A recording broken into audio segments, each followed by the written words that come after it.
तो भारत में सबसे पहला जो संविधान संशोधन हुआ था, कब हुआ था? तो कहना है कि सर 1951 में हुआ था। शंकरी प्रसाद बनाम बिहार राज्य का जो मामला था 1951 की, हुजूर संपत्ति रखना प्रत्येक व्यक्ति का मूल अधिकार है। ऐसी स्थिति में राज्य हमारे मूल अधिकारों का हनन कैसे कर सकती है? जमींदारी प्रथा को समाप्त कर दिया गया, लैंड सीलिंग एक्ट को लाया गया, तो इसका विरोध जो है जमींदारों ने किया। तो सीधी सी बात है कि भारतीय संसद को संविधान में संशोधन करने की शक्ति है, परंतु संशोधन के माध्यम से संविधान के मूल ढांचे को नष्ट करने का काम भारत की संसद नहीं कर सकती। आपको संशोधन करने का अधिकार लिया गया है, नया संविधान लिखने का अधिकार आपको भारत की संसद, भारत का न्यायपालिका या भारत का संविधान आपको नहीं दे सकता है। नमस्कार साथियों, आज हम लोग भारतीय संविधान के भाग 20 यानी संविधान संशोधन के ऊपर चर्चा करेंगे। हमारे भारत के संविधान में संविधान संशोधन कैसे होते हैं, उसकी प्रक्रिया क्या है, इन चीजों के ऊपर बात करेंगे और इसके पश्चात महत्वपूर्ण संवैधानिक संशोधन जो हमारे संविधान में आज तक हो चुके हैं, उन सभी संशोधनों को हम लोग देखेंगे, जो आपके एग्जामिनेशन में यहां से सीधे डायरेक्ट प्रश्न आते हैं। आज का सेक्शन आप लोगों के लिए 3 नंबर का सेक्शन है, याद रखिएगा। आज का सेशन देखने के बाद आप लोग को 3 नंबर अपनी मुट्ठी में हो जाएंगे। तो सब लोग सेशन को अच्छे से देखिए, ध्यान से देखिए और वीडियो के अंत तक जरूर बने रहिएगा। और वीडियो अगर पसंद आए तो वीडियो को लाइक, शेयर और सब्सक्राइब जरूर करना है। आइए आज के सेशन को हम लोग शुरू करते हैं। मेरे प्यारे साथियों, सब लोग यहां पर ध्यान दीजिएगा। देखिए, संविधान के भाग 20 में, संविधान के भाग 20 में आर्टिकल 368 में संविधान संशोधन का उल्लेख किया गया है। क्या किया गया है साथियों? तो कहना है कि सर संविधान संशोधन का उल्लेख किया गया है। यहां तक बोलिए, किसी को कोई दिक्कत है? संविधान संशोधन का उल्लेख क्यों किया गया है? तो कहना है कि सर संविधान में कुछ ऐसे परिवर्तन करने की जरूरत पड़ सकती थी, संविधान की जीवंतता को बनाए रखने के लिए, संविधान की गतिशीलता को बनाए रखने के लिए और समय के साथ संविधान को अनुकूल बनाने के लिए संविधान में परिवर्तन करने का अधिकार भारत की संसद को दिया गया। जो संविधान के भाग 20 में आर्टिकल 368 के तहत संविधान संशोधन करने की शक्ति किसे प्राप्त है भारत में? तो कहना है कि सर यह संसद को प्राप्त। किसे प्राप्त है? संसद को प्राप्त है। यहां एक बात गौर करना है मेरे प्यारे साथियों, दुनिया के देशों में 2 प्रकार के संविधान देखने को मिलते हैं। 2 प्रकार के संविधान देखने को मिलते हैं संशोधन की दृष्टि के आधार पर। सबसे पहला है जिसको हम लोग कहते हैं लचीला संविधान, और दूसरा है जिसको हम लोग कहते हैं कठोर संविधान। लचीला संविधान जब हम कहते हैं, इसका मतलब होता है कि वैसा संविधान जिसमें संशोधन करना, जिसमें परिवर्तन करना आसान होता है, उसे लचीला संविधान कहते हैं, जैसे कि ब्रिटेन का संविधान। दूसरा है हमारा कठोर संविधान या रिजिड कॉन्स्टिट्यूशन। रिजिड कॉन्स्टिट्यूशन कहने का मतलब है कि जिस देश के संविधान के प्रावधानों में परिवर्तन करना बहुत ही कठिनाई भरा हो, बहुत ही मुश्किल हो, जहां आसानी से संविधान में परिवर्तन नहीं किया जा सकता, उस देश के संविधान को हम लोग क्या कहते हैं? तो कहना है कि सर कठोर संविधान कहते हैं। यहां तक किसी को कोई दिक्कत? जैसे अमेरिका का संविधान एक रिजिड कॉन्स्टिट्यूशन है। अमेरिका को आजाद हुए लगभग 200 से 250 वर्ष हो चुके हैं, परंतु आज भी वहां के संविधान में केवल 27 संशोधन हुए हैं। और ब्रिटेन के संविधान की बात करें तो ब्रिटेन की संविधान इतनी लचीली है कि वहां साधारण विधि के माध्यम से संविधान में परिवर्तन कर दिया जाता है। तो भारत के जो संविधान निर्माता थे, उन्होंने ना भारतीय संविधान को बहुत अधिक लचीला बनाया और ना ही अधिक कठोर बनाया। इन्होंने क्या किया? तो मध्यम मार्ग अपनाया और इन्होंने जो भारत का जो संविधान बनाया, इनमें कुछ प्रावधान ऐसे हैं जो लचीले हैं और कुछ ऐसे प्रावधान हैं जो बिल्कुल कठोर हैं। तो भारत का संविधान लचीले और कठोरता के समन्वय के साथ आगे बढ़ा। अब आइए हम यह जानते हैं कि भारतीय संविधान में जो है वो कितने तरह से परिवर्तन किया जाता है, इसको जरा ध्यान दीजिएगा। चलिए आइए देखते हैं। सबसे पहले देखिए, हमारे संविधान में 3 प्रकार के संविधान संशोधन की चर्चा है। 3 प्रकार के संविधान संशोधन की चर्चा याद रखना है। 3 प्रकार के संविधान संशोधन की चर्चा है। भारत के संविधान के आर्टिकल 368 में 3 प्रकार के संविधान संशोधन की चर्चा है। सबसे पहला जो संविधान संशोधन होता है, जिसको हम लोग कहते हैं साधारण बहुमत द्वारा जब संविधान के प्रावधानों को हम बदल देते हैं तो इसे हम साधारण संविधान संशोधन कहते हैं, और इसको आर्टिकल 368 के दायरे से क्या किया गया है, तो बाहर रखा गया। याद रखिएगा, ये आर्टिकल 368 के दायरे से क्या है, तो बाहर है, दायरे से बाहर है। इसका मतलब साफ है कि संविधान के कुछ प्रावधान ऐसे हैं जो एकदम लचीले हैं, जिसमें परिवर्तन करना, जिसमें संशोधन करना बहुत ही आसान है। यानी यदि लोकसभा चाहे तो साधारण बहुमत का प्रयोग करते हुए ही क्या कर सकती है, तो संविधान में परिवर्तन कर सकती है। अब कहिएगा सर कि ये साधारण बहुमत, सिंपल मेजोरिटी क्या होता है, तो कुछ नहीं होता है बाबू। सदन में उपस्थित, याद रखना, सदन में उपस्थित एवं मतदान करने वाले, उपस्थित एवं मतदान करने वाले सदस्यों का, करने वाले सदस्यों का बहुमत, सदस्यों का बहुमत। मान लीजिए कि लोकसभा में 500 सदस्य उपस्थित हैं, तो इस 500 सदस्य का जो 50% होगा उसमें एक जोड़ दीजिए, यानी 251 सदस्य यदि किसी विधेयक पर हाँ कह देगा तो यह विधेयक साधारण बहुमत से क्या हो जाएगा, पारित हो जाएगा। और हमारे भारत के संविधान में किन किन प्रावधानों को साधारण बहुमत से पास किया जाता है, तो ध्यान दीजिएगा। जैसे आप सबको पता है, नए राज्यों के प्रवेश, उसके नाम में परिवर्तन, उसके सीमा में परिवर्तन, उसके नाम में परिवर्तन, सीमा में परिवर्तन करना हो, क्षेत्र में परिवर्तन करना हो, तो ऐसी स्थिति में इस प्रकार का जो संविधान में संशोधन किया जाता है, यह केवल और केवल साधारण बहुमत के माध्यम से किया जाता है।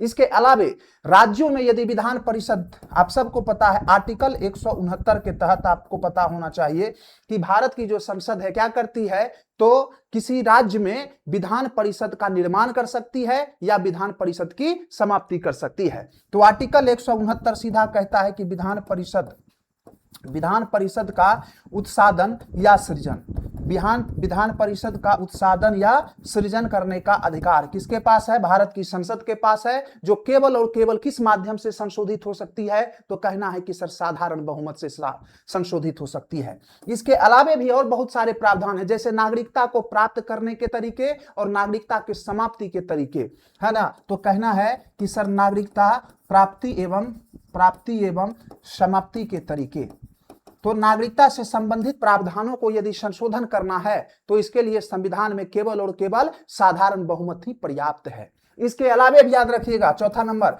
सदन में जो गणपूर्ति है और संसद सदस्यों के जो वेतन और भत्ते होते हैं, इन सब चीजों में संशोधन करने के लिए क्या करना पड़ता है, तो साधारण बहुमत ही पर्याप्त होता है। सदन में गणपूर्ति की जो चर्चा है भारतीय संविधान के आर्टिकल 100 में आपको देखने को मिलेगा। और सदन में गणपूर्ति वर्तमान समय में कितना है, गणपूर्ति यानी कोरम कितना है, तो कहना है कि सर सदन की कुल संख्या का 1/10 जो होता है ये कोरम होता है, ये गणपूर्ति होता है। तो संविधान के इन सभी प्रावधानों को यदि संशोधन करना है तो इसके लिए साधारण बहुमत ही पर्याप्त है, सिंपल मेजोरिटी ही क्या है, पर्याप्त है। तो 3 प्रकार के संविधान संशोधन हमारे भारतीय संविधान में वर्णित है। पहला है हमारा साधारण बहुमत के माध्यम से जो संविधान में संशोधन होता है। दूसरा हमको देखना है, दूसरा है हमारा विशेष बहुमत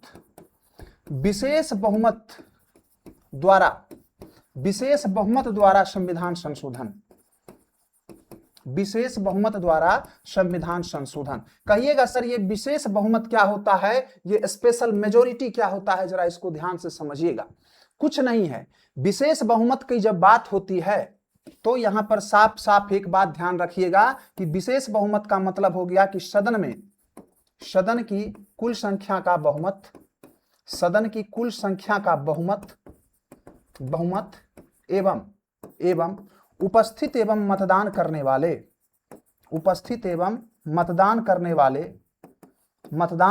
वाले सदस्यों का 2/3 बहुमत, इसी को हम लोग कहते हैं, क्या कहते हैं साथियों, तो कहना है कि सर विशेष बहुमत कहते हैं, स्पेशल मेजॉरिटी कहते हैं। ध्यान दीजिएगा इसका मतलब क्या हुआ, तो सदन की कुल संख्या का बहुमत, यानी यदि किसी सदन की संख्या 200 है तो सबसे पहले यह देखना है कि इस कुल संख्या का बहुमत कितना होगा इसका, तो 101 होगा, यानी कम से कम 101 सदस्य होना अनिवार्य है।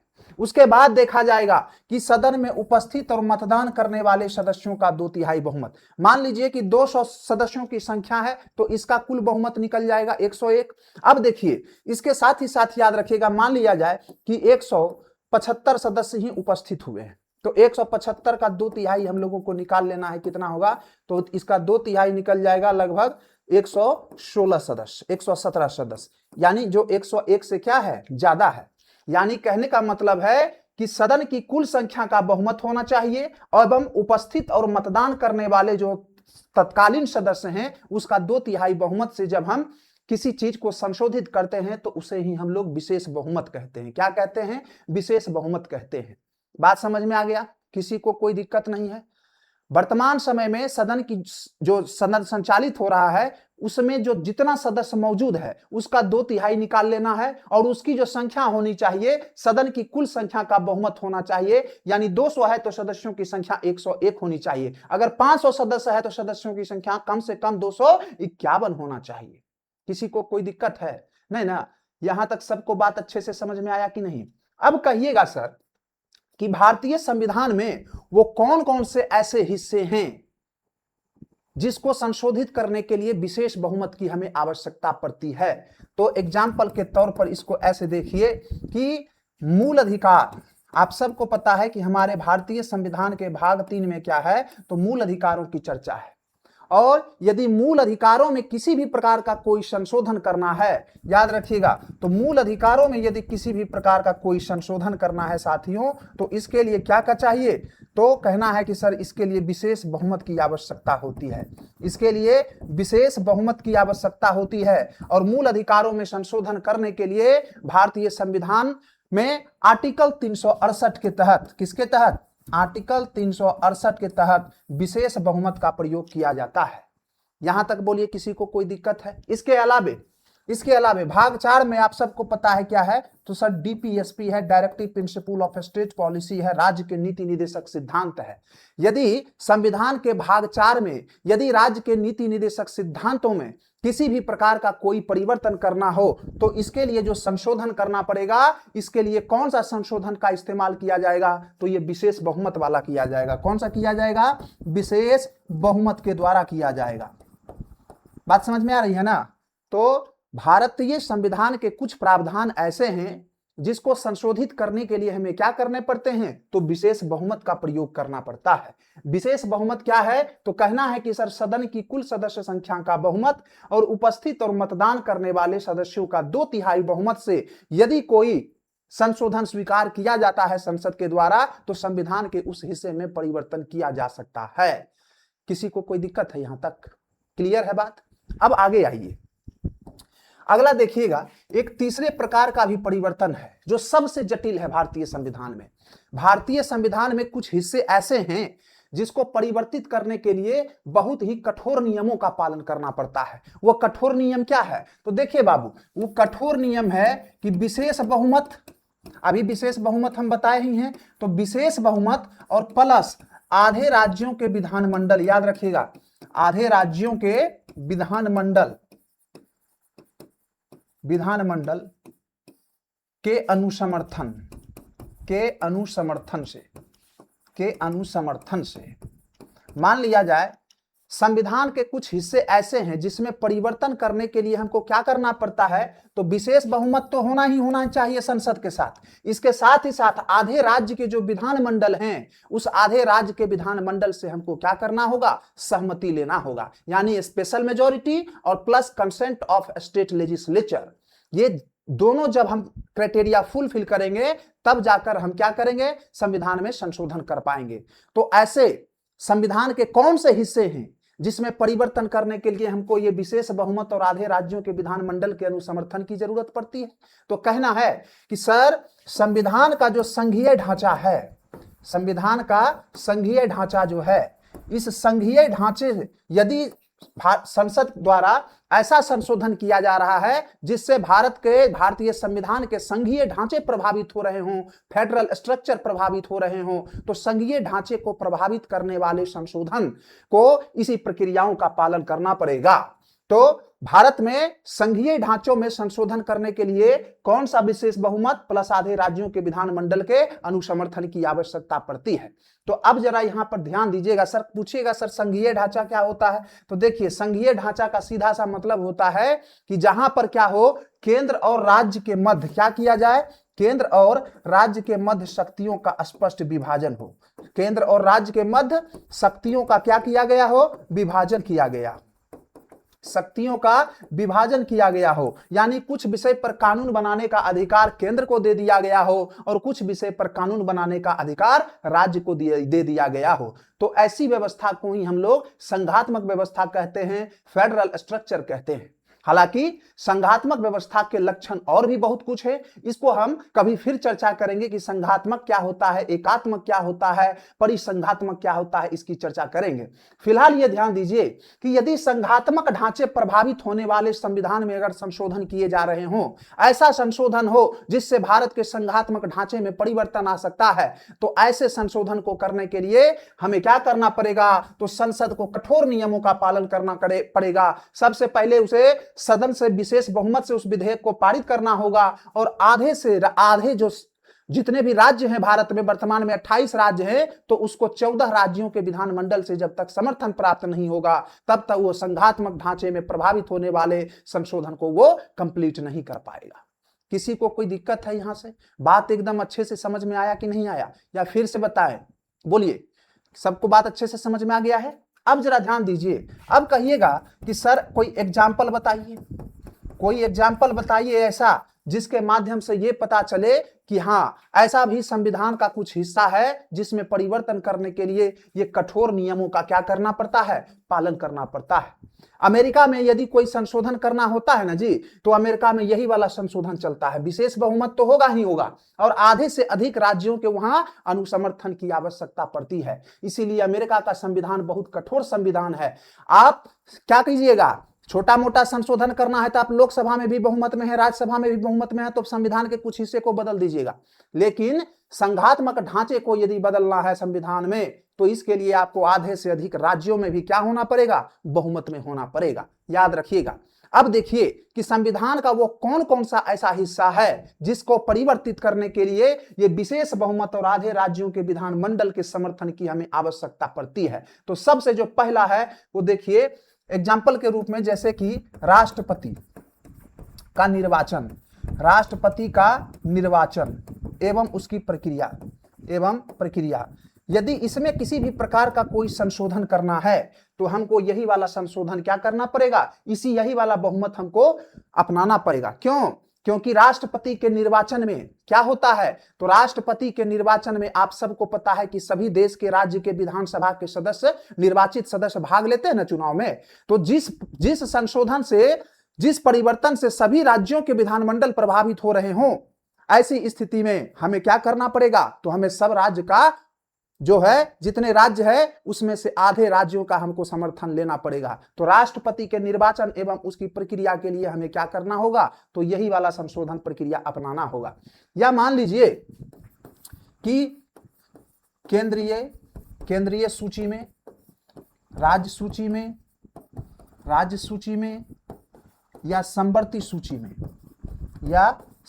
सूची में किसी भी प्रकार का कोई संशोधन करना है, तो ऐसी स्थिति में इसके लिए हमें क्या करना होगा, तो कहना है कि सर यही वाला संशोधन हमको अपनाना पड़ेगा। आप सबको पता है कि हमारे भारतीय संविधान के 7वीं अनुसूची में क्या है, तो कहना है कि सर 7वीं अनुसूची में जो है ये सूचियों का विवरण किया गया है, जिसमें क्या है कि केंद्रीय सूची पर कानून बनाने का अधिकार केंद्र सरकार को दिया गया है, राज्य सूची पर कानून बनाने का अधिकार राज्य सरकार को दिया गया है, और संवर्ती सूची पर कानून बनाने का अधिकार केंद्र को भी है और राज्य को भी है। यहां तक कोई दिक्कत है? केंद्रीय सूची पर कानून कौन बनाएगा, केंद्र सरकार बनाएगी। राज्य सूची पर कानून राज्य सरकार बनाएगी। संवर्ती सूची पर कानून केंद्र भी बनाएगी और राज्य भी बनाएगी। परंतु यदि संवर्ती सूची के विषय पर केंद्र सरकार और राज्य सरकार के बीच कोई टकराव होता है, गतिरोध होता है, तो केंद्र सरकार का कानून वहां पर मान्य होता है। तो उसी प्रकार से कहा गया है कि यदि 7वीं अनुसूची में किसी भी प्रकार का कोई संशोधन करना है तो इस प्रकार का संशोधन करने के लिए संसद को क्या करना होगा, तो विशेष बहुमत और आधे राज्यों के विधानमंडल के समर्थन की आवश्यकता पड़ने वाली है।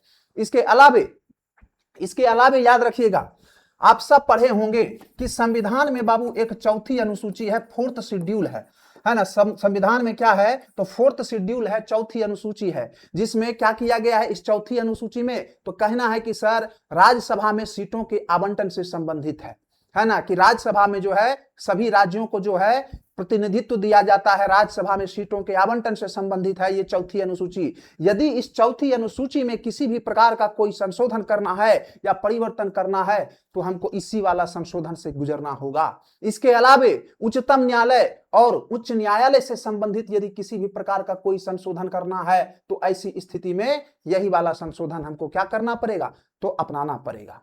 तो 3 प्रकार से हमारे संविधान में संशोधन किए जाते हैं। एक संशोधन है जो साधारण बहुमत से किए जाते हैं, जिसके हिस्से को, संविधान के जिस हिस्से को बदलना बहुत ही आसान है, तो उसके लिए केवल और केवल साधारण बहुमत से ही काम चल जाता है।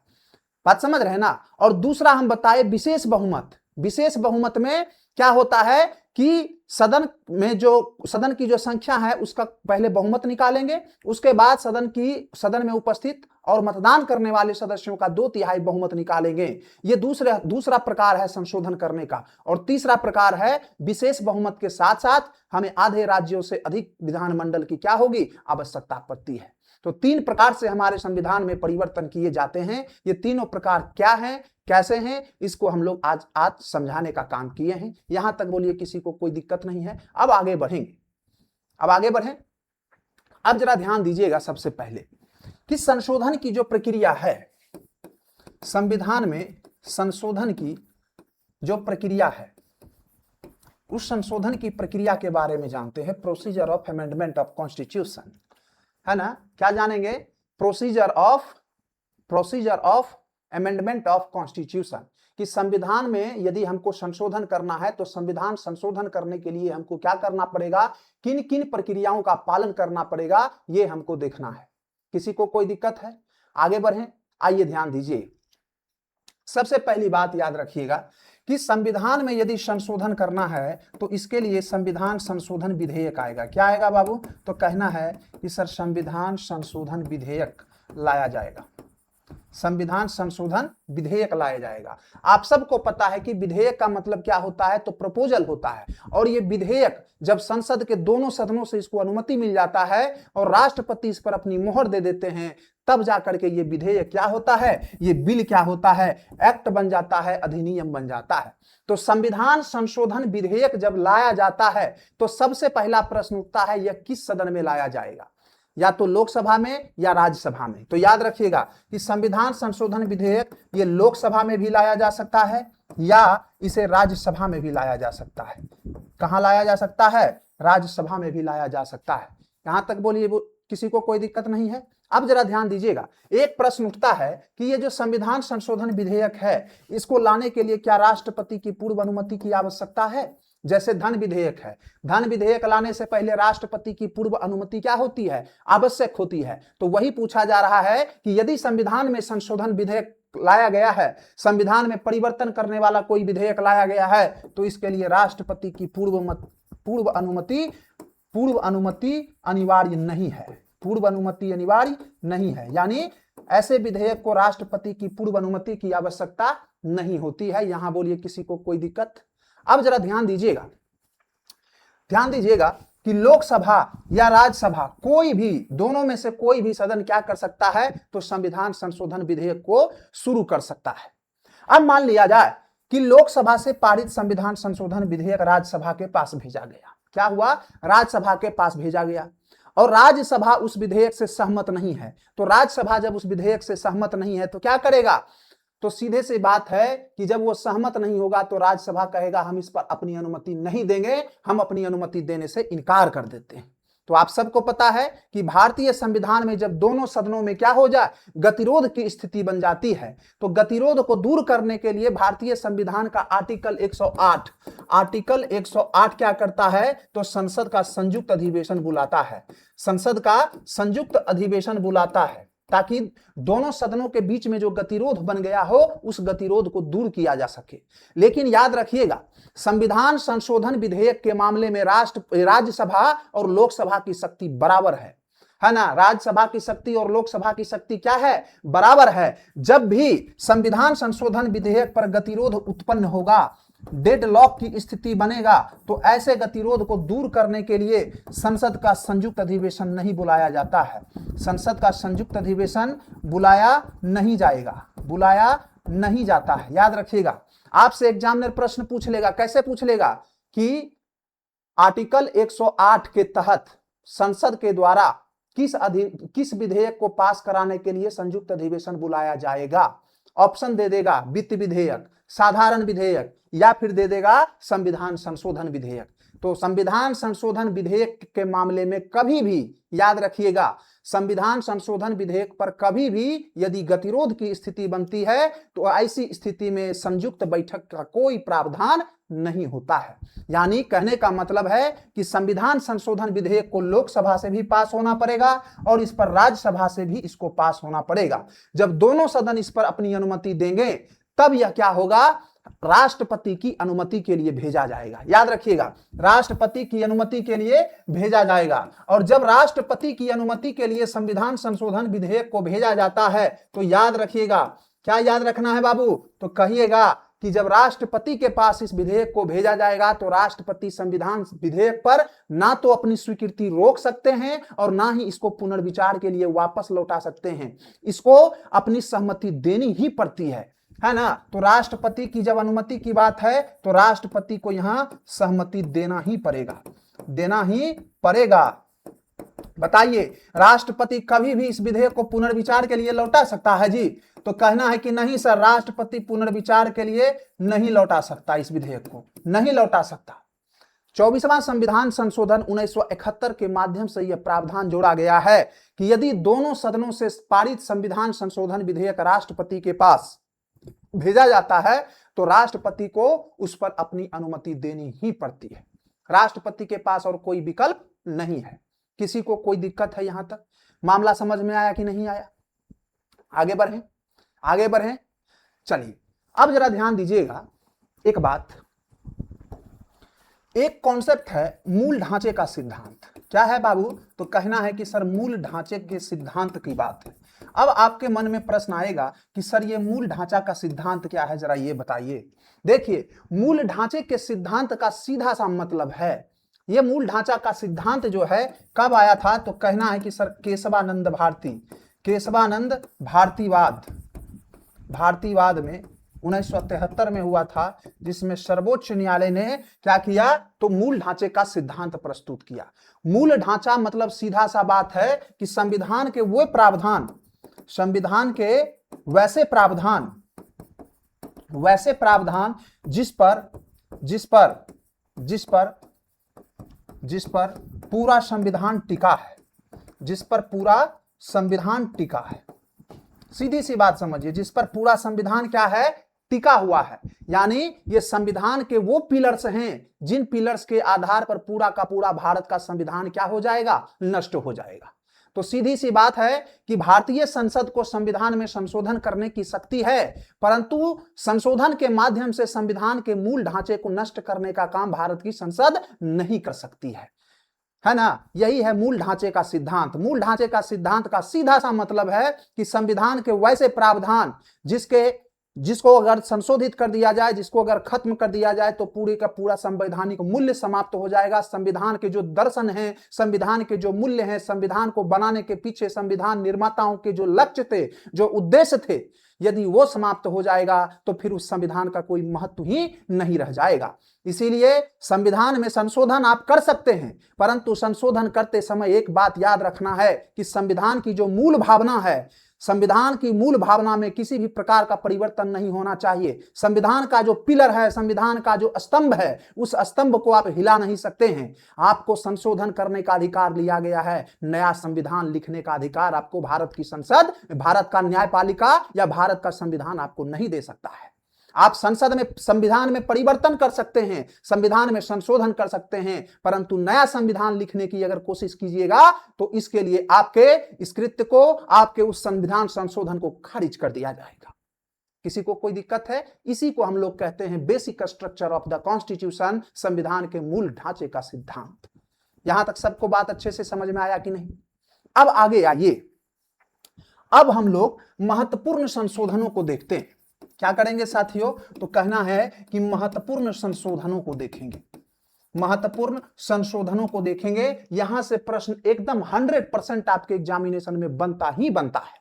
तो जब यहां से प्रश्न बनता है तो यहां पर जितने भी प्रकार के संदेह हैं, उन सारे संदेहों का आज हम लोग क्या करने वाले हैं? एकदम क्रिस्टल क्लियर करने वाले हैं। आज के बाद महत्वपूर्ण संवैधानिक संशोधन से जितने भी प्रश्न बनेंगे, सारा का सारा उसको आप क्वेश्चन को आप बना कर आइएगा। देखिए, सबसे पहला संशोधन हमको याद रखना है पहला संविधान संशोधन विधेयक, पहला संविधान संशोधन विधेयक 1951 है ना। पहला संविधान संशोधन विधेयक, सॉरी विधेयक नहीं, अधिनियम बोलना है, अधिनियम 1951। तो भारत में सबसे पहला जो संविधान संशोधन हुआ था, कब हुआ था? तो कहना है कि सर 1951 में हुआ था। भारत का पहला संविधान संशोधन कब हुआ? 1951 में हुआ था। क्यों हुआ? यह प्रश्न उठता है कि संविधान में संशोधन क्यों हुआ पहला, तो वो रीजन जानिए। देखिए, जब 26 जनवरी 1950 ईस्वी को याद रखिएगा, 26 जनवरी 1950 ईस्वी को भारत का संविधान निर्मित हुआ, तो कई राज्यों ने, भारत के कई राज्यों में क्या हुए? तो कहना है कि सर भूमि सुधार कानून लागू किए गए। क्या किए गए?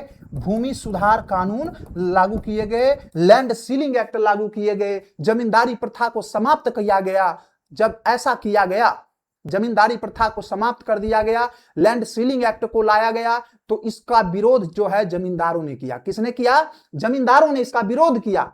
और जमींदार विरोध करने के क्रम में वो क्या हुए? तो उच्च न्यायालय, उच्चतम न्यायालय चले गए, सुप्रीम कोर्ट चले गए। कहां चले गए? उच्चतम न्यायालय चले गए, उच्चतम न्यायालय चले गए। और उच्चतम न्यायालयों में जमींदारों ने यह तर्क दिया कि हुजूर एक बात बताइए, संपत्ति का अधिकार हमारा मूल अधिकार है, संपत्ति रखना प्रत्येक व्यक्ति का मूल अधिकार है। ऐसी स्थिति में राज्य हमारे मूल अधिकारों का हनन कैसे कर सकती है? और सर्वोच्च न्यायालय ने कहा, किस मामले में? शंकरी प्रसाद बनाम बिहार राज्य का मामला एकदम फेमस है। शंकरी प्रसाद बनाम बिहार राज्य का जो मामला था 1951, इसमें क्या कहा सर्वोच्च न्यायालय ने कि हाँ, मूल अधिकारों में संशोधन जो है क्या है? किया जा सकता है। मूल अधिकारों में संशोधन किया जा सकता है यदि राज्य में जमींदारी प्रथा को लागू करना है, जमींदारी प्रथा का उन्मूलन करना है, लैंड सीलिंग एक्ट लगाना है, तो ऐसा किया जा सकता है। तो इसी के कारण, शंकरी प्रसाद के इसी विवाद के कारण पंडित जवाहरलाल नेहरू को या भारत की तत्कालीन संसद को ऐसा लगा कि यह मामला धीरे धीरे लटक सकता है, आगे चलकर विवाद हो सकता है। तो इसके लिए उन्होंने क्या किया? तो प्रथम संविधान संशोधन के माध्यम से संविधान में एक आर्टिकल जोड़ा, आर्टिकल 31B। कौन सा आर्टिकल जोड़ा साथियों? तो कहना है कि आर्टिकल 31 का बी जोड़ा। और इस आर्टिकल 31B के माध्यम से संविधान में 9वीं अनुसूची जोड़ी गई, 9th शेड्यूल जोड़ी गई। और इस 9वीं अनुसूची में क्या कहा गया कि जिस भी विषय को इस 9वीं अनुसूची में डाल दिया जाएगा उसका न्यायपालिका समीक्षा नहीं कर सकती है, उस पर न्यायपालिका किसी भी प्रकार का समीक्षा नहीं कर पाएगी। और इसी उद्देश्य से 9वीं अनुसूची जोड़ी गई। और जितने भी जमींदारी उन्मूलन के कानून थे, इन सभी कानूनों को क्या कर दिया गया? संविधान के 9वीं अनुसूची में डाल दिया गया। जब 9वीं अनुसूची में डाल दिया जाता है किसी कानून को, तो न्यायपालिका की शक्ति उस पर क्या हो जाती है? समाप्त हो जाती है, सीमित हो जाती है। पहला काम यही किया गया। किसके माध्यम से? पहले संविधान संशोधन के माध्यम से। किसी को कोई दिक्कत है? अब जरा ध्यान दीजिएगा, इसी पहले संविधान संशोधन के तहत ही एक आर्टिकल जोड़ा गया, आर्टिकल 15 का 4, आर्टिकल 15 का चौथा खंड। ध्यान दीजिएगा, ये 15 का 4 क्या कहता है कि 1951 में एक बहुत ही फेमस मामला हुआ था, मद्रास राज्य बनाम चंपकम दोराइजम का मामला। इस मामले में क्या हुआ? तो इस मामले में ओबीसी को, एससी को, एसटी को जो प्रवेश शिक्षण संस्थान था उसमें प्रवेश में आरक्षण दिया गया था। और इसको लेकर मामला चला गया सुप्रीम कोर्ट। सुप्रीम कोर्ट ने इसको क्या कह दिया? इनकार कर दिया कि आप ऐसा आरक्षण नहीं दे सकते हैं।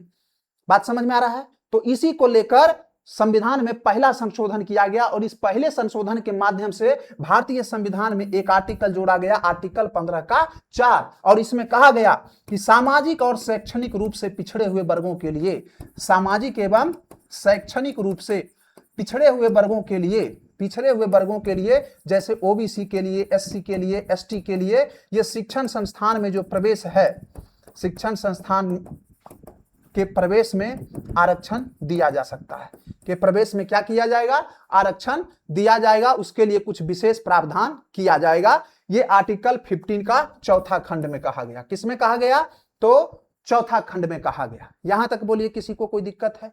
दोनों बात अच्छे से समझ में आया कि नहीं? जमींदारी उन्मूलन का कानून संविधान में 9वीं अनुसूची जो बनाई गई वो भी प्रथम संविधान संशोधन के माध्यम से बनाई गई, और ये एससी और एसटी के लिए, ओबीसी के लिए शिक्षण संस्थाओं में जो कुछ रिजर्वेशन दिया गया, विशेष प्रावधान किए गए, वो भी आर्टिकल 15(4) के तहत ये प्रथम संविधान संशोधन के माध्यम से ही किए गए। यहां तक कोई दिक्कत नहीं। अगला आर्टिकल देखते हैं, अगला संशोधन देखते हैं, 7वां संविधान संशोधन। 7वां संविधान संशोधन, 7वां संविधान संशोधन ये कब हुआ था? तो ये 1956 में हुआ था। 7वां संविधान संशोधन कब हुआ था मेरे प्यारे साथियों? तो 1956 में हुआ था। इसमें क्या हुआ था, आप सबको पता है कि 1 नवंबर 1956 ईस्वी को फजल अली आयोग के आधार पर, फजल अली आयोग के सिफारिश पर राज्य पुनर्गठन आयोग अधिनियम पारित किया गया था। क्या किया गया? राज्य पुनर्गठन आयोग, राज्य पुनर्गठन आयोग अधिनियम पारित किया गया। और इसके तहत क्या किया गया साथियों? तो 14 राज्य और 6 केंद्र शासित प्रदेश बनाए गए। 14 राज्य और 6 केंद्र शासित प्रदेश बनाए गए, यूटी बनाए गए, यूनियन टेरिटरीज बनाए गए। और उस समय तक जो 4 प्रकार के राज्यों की श्रेणी थी, भाग ए, भाग बी, भाग सी, भाग डी, उस व्यवस्था को समाप्त कर दिया गया और नई व्यवस्था में 14 राज्य बनाए गए और 6 केंद्र शासित प्रदेश बनाए गए। आप सबको पता है कि फजल अली आयोग जो था, इसका गठन कब हुआ था? तो 1953 में फजल अली आयोग की अध्यक्षता में इसका गठन हुआ और उसी आयोग के सिफारिश के आधार पर 1 नवंबर 1956 ईस्वी को राज्य पुनर्गठन आयोग अधिनियम पारित होता है, जिसके तहत 14 राज्य और 6 केंद्र शासित प्रदेश बनाए गए। इसके अलावा इसी 7वें संविधान संशोधन के माध्यम से आर्टिकल 153 में संशोधन किया गया और आर्टिकल 153 में संशोधन करके यह कहा गया कि एक ही व्यक्ति को 2 या 2 से अधिक राज्यों का राज्यपाल बनाया जा सकता है। 2 या 2 से अधिक राज्यों का क्या किया जा सकता है? राज्यपाल बनाया जा सकता है, राज्य का राज्यपाल नियुक्त किया जा सकता है। 7वें संविधान संशोधन से पहले यह नियम था कि एक व्यक्ति एक ही राज्य का राज्यपाल बन सकता है, परंतु याद रखिएगा 7वें संविधान संशोधन के तहत यह नियम लाया गया। क्या नियम लाया गया? कि एक व्यक्ति अब 2 या 2 से अधिक राज्यों का भी राज्यपाल हो सकता है। इसी 7वें संविधान संशोधन के माध्यम से ही एक प्रावधान लाया गया। क्या प्रावधान था साथियों? तो यह कहा गया कि 2 या 2 से अधिक राज्यों के लिए एक उच्च न्यायालय का प्रावधान, यानी 2 या 2 से अधिक राज्यों के लिए, 2 या 2 से अधिक राज्यों के लिए एक हाईकोर्ट का प्रावधान लाया गया। आप सबको पता है कि हमारे देश में जो है प्रत्येक राज्य में एक उच्च न्यायालय होने की बात कही गई है ना। लेकिन यदि स्थितियां ऐसी नहीं है तो एक ही उच्च न्यायालय को 2 या 2 से अधिक राज्यों का उच्च न्यायालय घोषित किया जा सकता है। जैसे अंडमान निकोबार का न्यायालय आज भी उच्च न्यायालय कौन है? तो कहना है कि सर कलकत्ता उच्च न्यायालय है ना, कलकत्ता उच्च न्यायालय है कि नहीं?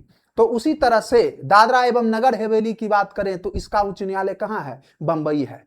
तो यही नियम बनाया गया कि 1 या 1 से अधिक राज्यों के लिए क्या किया जा सकता है? तो 2 या 2 से अधिक राज्यों के लिए एक उच्च न्यायालय की व्यवस्था की जा सकती है। यह 7वें संविधान संशोधन 1956 के माध्यम से यह निर्णय दिया गया। 7वें संविधान संशोधन के माध्यम से 3 बात याद रखना है। राज्य पुनर्गठन आयोग अधिनियम लाया गया जिसके तहत 14 राज्य और 6 केंद्र शासित प्रदेश बनाए गए। आर्टिकल 153 में संशोधन किया गया और कहा गया एक व्यक्ति को अब 2 या 2 से अधिक राज्यों का राज्यपाल बनाया जा सकता है। और तीसरा कहा गया कि 2 या 2 से अधिक राज्यों के लिए एक उच्च न्यायालय हो सकता है। अब यहां तक बोली सबके एकदम क्लियर है 7वां संविधान संशोधन।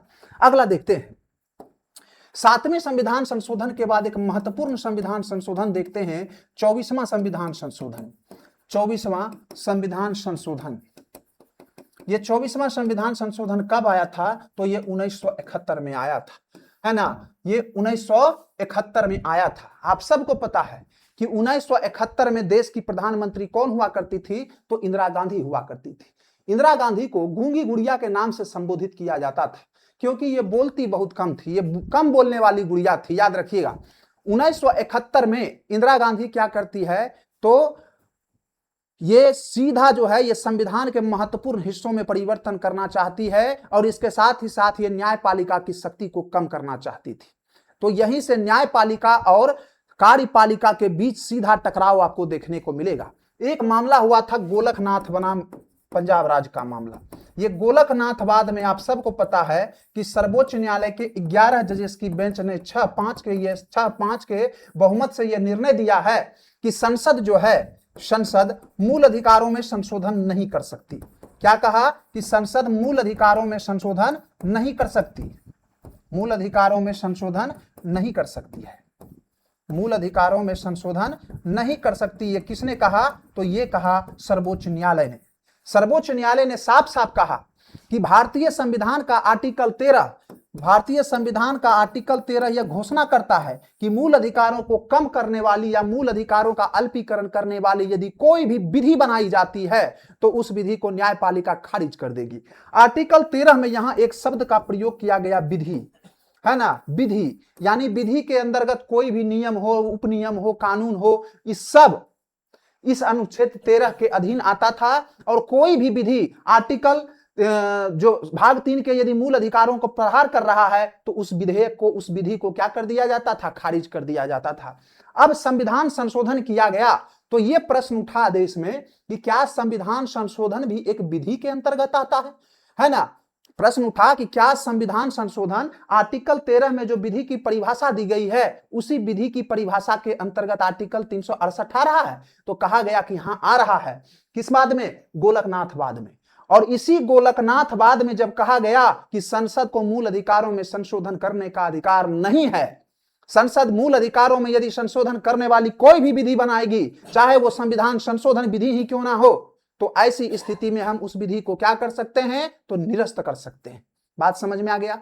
ये बात कहा गया। अब देखिएगा, इस गोलकनाथवाद के मामले को पलटने के लिए, इस गोलकनाथ मामले में जो सर्वोच्च न्यायालय ने निर्णय दिया, उस निर्णय को पलटने के लिए इंदिरा गांधी के द्वारा 24वां संविधान संशोधन किया गया। 24वां संविधान संशोधन किया गया 1971 में।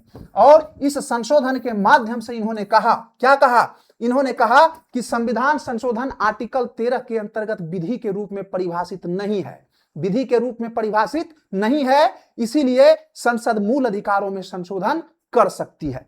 इसीलिए संसद क्या कर सकती है? मूल अधिकारों में संशोधन कर सकती है। और जब संसद क्या करे? संविधान में संशोधन करे, तो उस संविधान संशोधन का न्यायपालिका न्यायिक समीक्षा नहीं कर सकती है। ऐसा आर्टिकल 368 के 4थे खंड में लिख दिया गया। यदि संविधान संशोधन संसद के द्वारा किया जाएगा तो इस संविधान संशोधन को न्यायपालिका न्यायिक समीक्षा इसकी नहीं कर सकती है।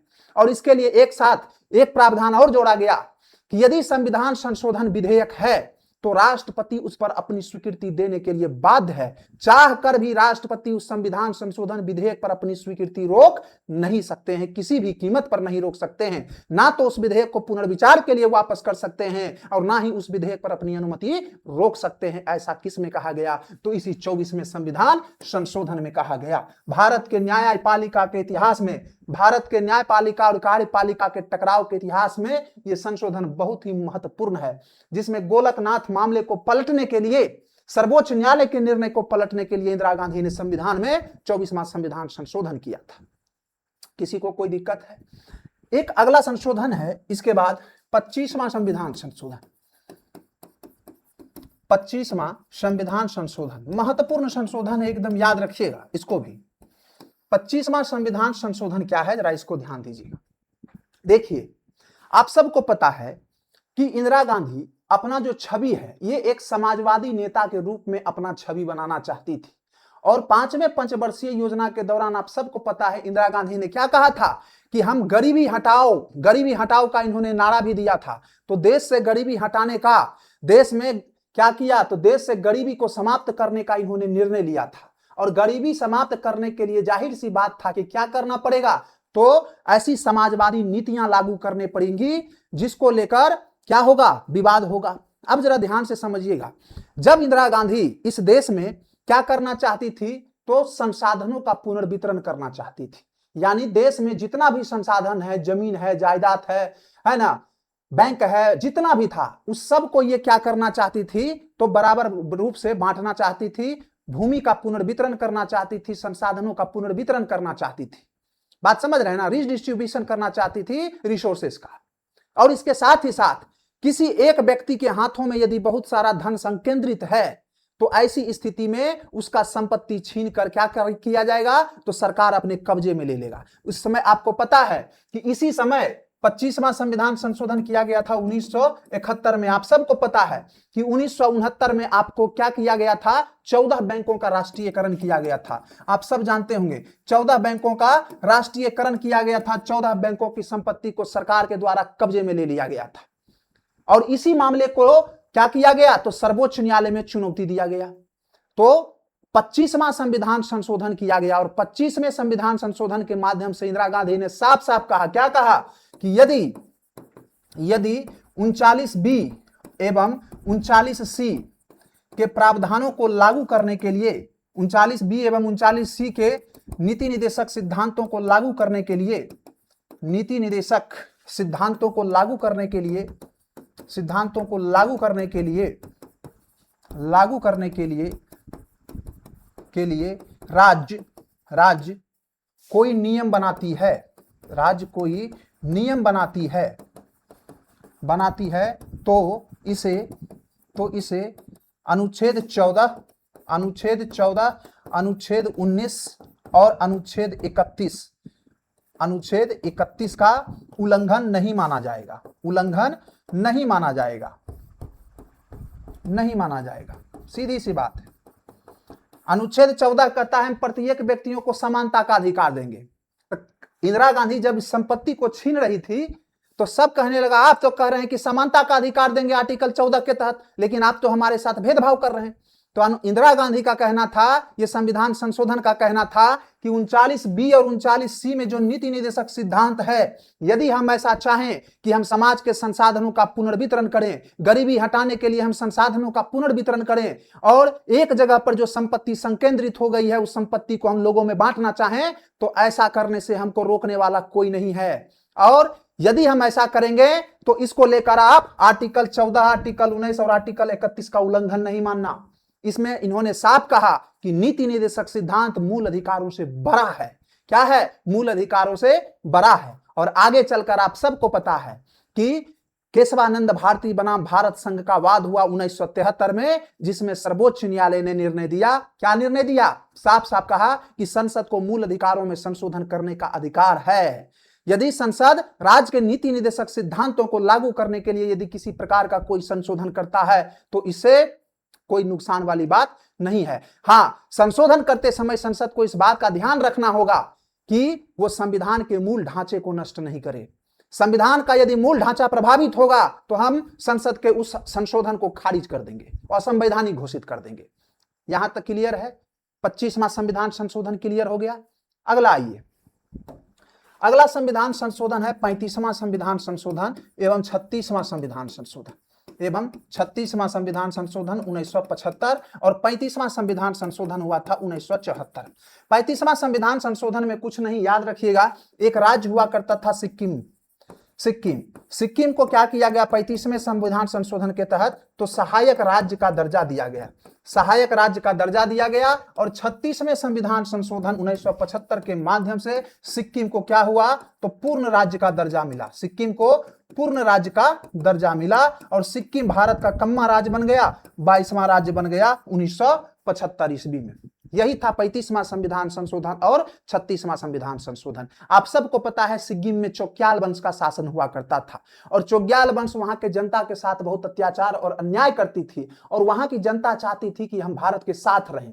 और यहां पर जनमत संग्रह करवाया गया और जनमत संग्रह के द्वारा सिक्किम की जनता ने कहा कि हम भारत के साथ ही रहना चाहेंगे। इसीलिए वहां के भारत की सरकार ने 35वां संविधान संशोधन 1974 के माध्यम से सिक्किम को क्या कहा कि सिक्किम आज से भारत का एसोसिएट राज्य है। सिक्किम के ऊपर किसी भी प्रकार का कोई दिक्कत आएगा, मुसीबत आएगा, युद्ध वाली स्थिति आएगा तो इसके लिए भारत खड़ा है उसके साथ। और 36वां संविधान संशोधन 1975 करके सिक्किम को भारत का पूर्ण राज्य का दर्जा दे दिया गया। सिक्किम को भारत का 22वां राज्य घोषित कर दिया।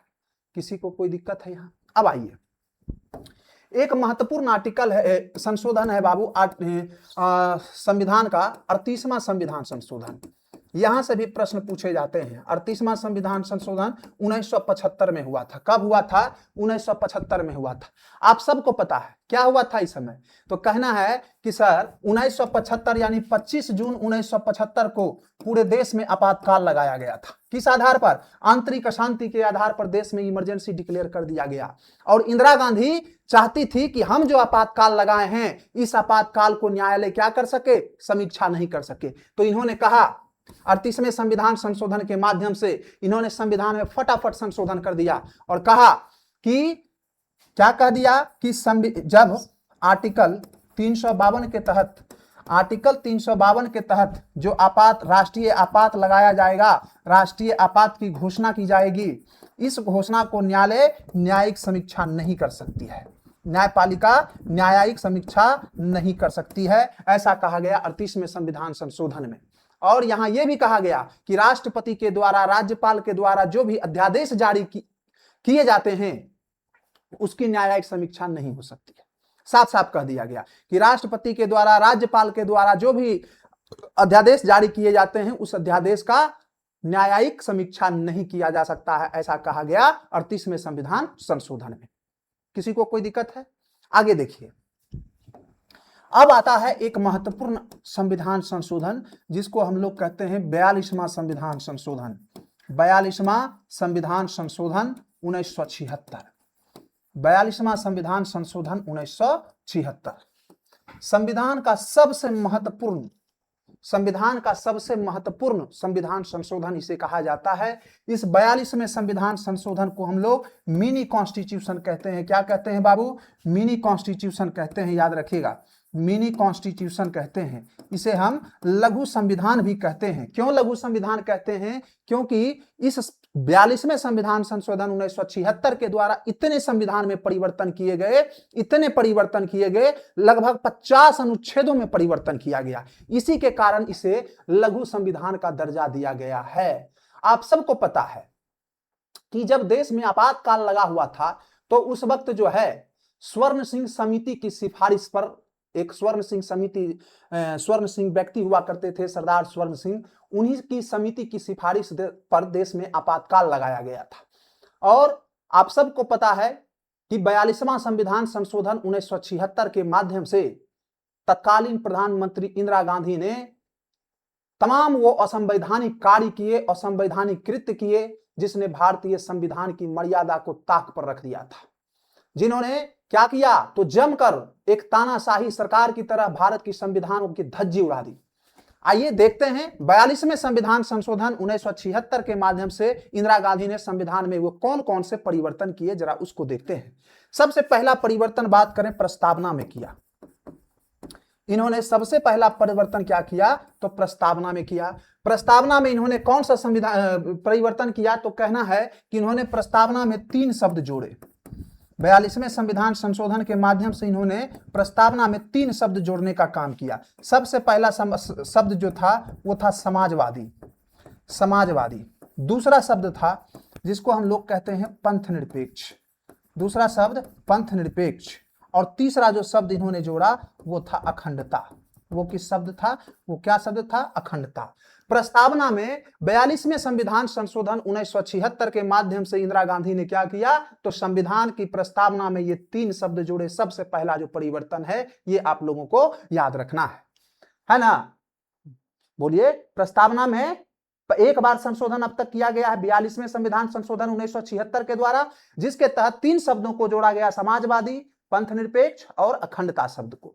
इसके बाद याद रखिएगा इन्होंने भारतीय संविधान में एक भाग जोड़ा, भाग 4 का ए। भाग 4 का ए। भाग 4 के ए में क्या है, तो कहना है कि सर मूल कर्तव्य की चर्चा है। किसकी चर्चा है? मूल कर्तव्य की चर्चा है, फंडामेंटल ड्यूटीज की चर्चा है। और इसके लिए इन्होंने भारतीय संविधान में एक आर्टिकल बनाया, आर्टिकल 51A। आर्टिकल 51A, और इस आर्टिकल 51A के तहत इन्होंने भारत के संविधान में कितने मूल कर्तव्यों की व्यवस्था की, तो 10 मूल कर्तव्यों को इन्होंने जोड़ा। किस समिति की सिफारिश पर जोड़ा साथियों? तो कहना है कि सर सरदार स्वर्ण सिंह समिति की सिफारिश पर, सरदार स्वर्ण सिंह समिति की सिफारिश पर इन्होंने भारतीय संविधान के भाग 4A में आर्टिकल 51A के तहत कुल 10 मूल कर्तव्यों को जोड़ने का काम किया गया, इसी 42वें संविधान संशोधन के द्वारा। इसके बाद याद रखिएगा, इन्होंने भारतीय संविधान में एक और भाग जोड़ा। भाग कौन सा भाग जोड़ा? तो भाग 14 का ए, है ना। कौन सा भाग जोड़ा साथियों? तो कहना है भाग 14 का ए जोड़ा। और इसमें क्या किया गया? तो ट्रिब्यूनल्स, अधिकरण को जोड़ा। क्या? अधिकरण यानी ट्रिब्यूनल्स को जोड़ा। ट्रिब्यूनल्स, ये ट्रिब्यूनल्स क्या करती थी? ध्यान दीजिएगा, ये अधिकरण जोड़ा, ट्रिब्यूनल्स जो जोड़ा। और भाग 14A में इन्होंने एक आर्टिकल जोड़ा, आर्टिकल 323 का ए, और एक आर्टिकल जोड़ा, आर्टिकल 323 का बी। किसके तहत? 42वें संविधान संशोधन के तहत। 42वें संविधान संशोधन के तहत इन्होंने संविधान में 2 भाग जोड़ने का काम किया, एक भाग 4A और दूसरा भाग 14 का ए। इसमें ट्रिब्यूनल्स यानी अधिकरण की स्थापना की गई और 2 आर्टिकल जोड़े गए, आर्टिकल 323A और आर्टिकल 323 का बी। आर्टिकल 323 का ए कहता है कि लोक सेवकों के लिए, लोक सेवकों के नियुक्ति, लोक सेवकों के नियुक्ति एवं वेतन भत्तों से संबंधित, वेतन भत्तों से संबंधित विवाद सुलझाने के लिए, विवाद सुलझाने के लिए एक अधिकरण होगा, एक अधिकरण होगा, एक ट्रिब्यूनल्स होगा।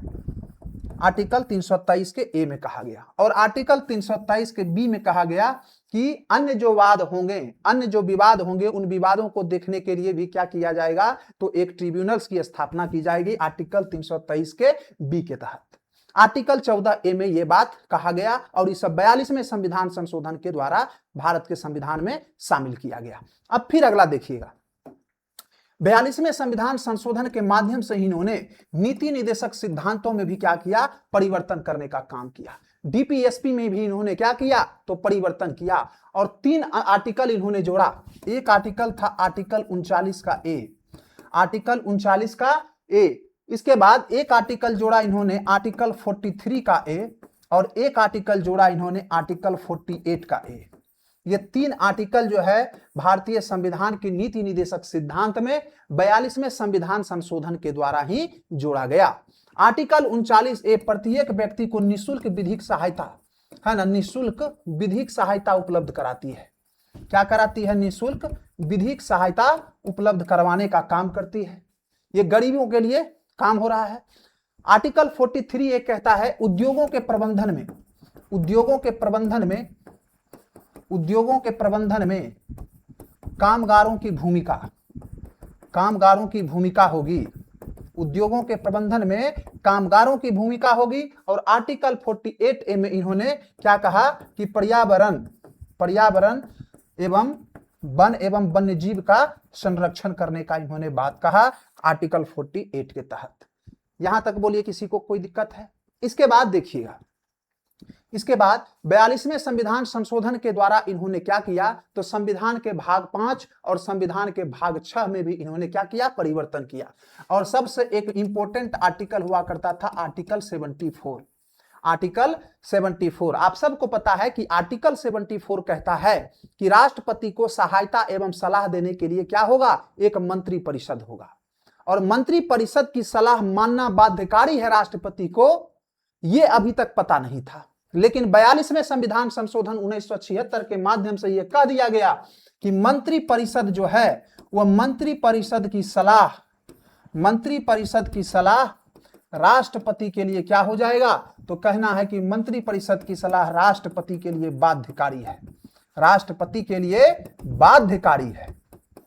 यानी यदि मंत्री परिषद कोई सलाह देता है तो राष्ट्रपति को उस सलाह को मानना ही पड़ेगा। यह बात आर्टिकल 74 में संशोधन करके कहा गया। इसके अलावा इन्होंने क्या किया, तो लोकसभा जो था, लोकसभा और विधानसभा, लोकसभा एवं विधानसभा के कार्यकाल को इन्होंने क्या किया साथियों, तो लोकसभा और विधानसभा के कार्यकाल को 6 वर्ष कर दिया। 5 वर्ष से बढ़ाकर कितना कर दिया, 6 वर्ष कर दिया। किसी को कोई दिक्कत? इसके अलावे एक और महत्वपूर्ण इन्होंने परिवर्तन किया जो एग्जामिनेशन में अक्सर पूछा जाता है, याद रखिएगा। इन्होंने क्या किया, तो संविधान की जो समवर्ती सूची थी, संविधान की जो समवर्ती सूची थी, इस समवर्ती सूची में 5 विषय जोड़े। कितने विषय? 5 विषय को इन्होंने जोड़ने का काम किया। आप सबको पता है कि शुरुआत में 1976 तक समवर्ती सूची में विषयों की संख्या कितनी थी, तो कहना है कि सर 47 थी। और राज्य सूची में विषयों की संख्या इस वक्त कितनी थी 1976 तक, तो कहना है कि सर 66 थी। कितना था? 66 था। परंतु राज्य सूची के 5 विषयों को इन्होंने खींच लिया यहां से राज्य सूची से, और इसे डाल दिया गया कहां, तो समवर्ती सूची में, जिसके कारण अब समवर्ती सूची की विषयों की संख्या बढ़कर कितनी हो गई, तो 52 हो गई। यहां तक बोलिए, किसी को कोई दिक्कत है? अब देखिए वो कौन से 5 विषय जोड़े गए, ये एग्जामिनेशन में अक्सर आपसे पूछा जाता है कि 42वां संविधान संशोधन 1976 के द्वारा राज्य सूची के किन 5 विषयों को समवर्ती सूची में जोड़ा गया। तो याद रखिएगा, शिक्षा है ना, क्या याद रखना है, शिक्षा, वन, शिक्षा हो गया, वन हो गया, वन्यजीव संरक्षण भी याद रख लीजिए, वन्यजीव संरक्षण, एक था नाप एवं तौल, जितना भी नाप तौल में बेईमानी होता था इसको लेकर जो भी कानून बनाया गया, ये सब इसी से बनाया गया। और इसके अलावे था एक न्याय का प्रशासन। ये कुल 5 विषय राज्य सूची से निकालकर समवर्ती सूची में डाल दिए गए। यानी अब इस विषय पर कानून बनाने का अधिकार केंद्र को भी था और राज्य को भी था। यहां तक बोलिए, किसी को कोई दिक्कत है? तो शिक्षा में, वन में, वन्य जीव संरक्षण, नाप तौल और न्याय का प्रशासन, इन 5 सूचियों को 42वें संविधान संशोधन 1976 द्वारा क्या कर दिया गया, तो इसे समवर्ती सूची में डाल दिया गया। किसी को कोई दिक्कत? तो ये महत्वपूर्ण परिवर्तन 42वें संविधान संशोधन 1976 के द्वारा तत्कालीन इंदिरा गांधी की सरकार के द्वारा किया गया। आप सबको पता है कि जब देश में इंदिरा गांधी ने आपातकाल लगाया और जमकर उन्होंने अपने शक्तियों का दुरुपयोग किया, तानाशाही किया, डिक्टेटरशिप किया और विपक्ष की आवाज को इन्होंने कुचलने का काम किया। मीसा कानून के तहत उन्होंने विपक्ष के सभी बड़े बड़े नेताओं को गिरफ्तार करके जेल में डाल दिया और निवारक निरोध कानून के तहत उनकी गिरफ्तारी हुई थी, है ना। तो जब ऐसा किया गया तो पूरे देश में इंदिरा गांधी के खिलाफ लहर दौड़ उठी, और इंदिरा गांधी के खिलाफ जब लहर दौड़ उठी तो आप सबको पता है कि जब चुनाव हुआ देश में 1977 में जब चुनाव करवाया गया तो इस चुनाव में इंदिरा गांधी की सरकार पराजित होती है और तब जनता पार्टी की सरकार क्या होती है, चुनकर आती है। क्या होती है? किसकी पार्टी चुनकर सरकार में आती है? जनता पार्टी की सरकार चुनकर आती है, जनता पार्टी की। और देश में पहली बार कांग्रेस सत्ता से क्या हो गई, बाहर हो गई थी। और इस 44वें संविधान संशोधन 1978 का जो इंदिरा गांधी के द्वारा जितने भी प्रावधान लाए गए थे 42वें संविधान संशोधन 1976 के द्वारा, उसमें से अधिकांश प्रावधानों को पलटने का काम किसने किया? तो 44वां संविधान संशोधन 1978 द्वारा किया गया। 44वां संविधान संशोधन 1978 द्वारा किया गया। तो 42वां संविधान संशोधन 1976 में इंदिरा गांधी ने जिन शक्तियों का दुरुपयोग करके ऐसे असंवैधानिक प्रावधानों को शामिल किया, उन सभी असंवैधानिक प्रावधानों को हटाने का काम इसी 44वें संविधान संशोधन 1978 द्वारा किया गया। यानी 42वें संविधान संशोधन के माध्यम से पूरा रायता फैलाया गया और 44वां संविधान संशोधन करके उन रायतों को साफ करने का काम जनता पार्टी की सरकार के द्वारा किया।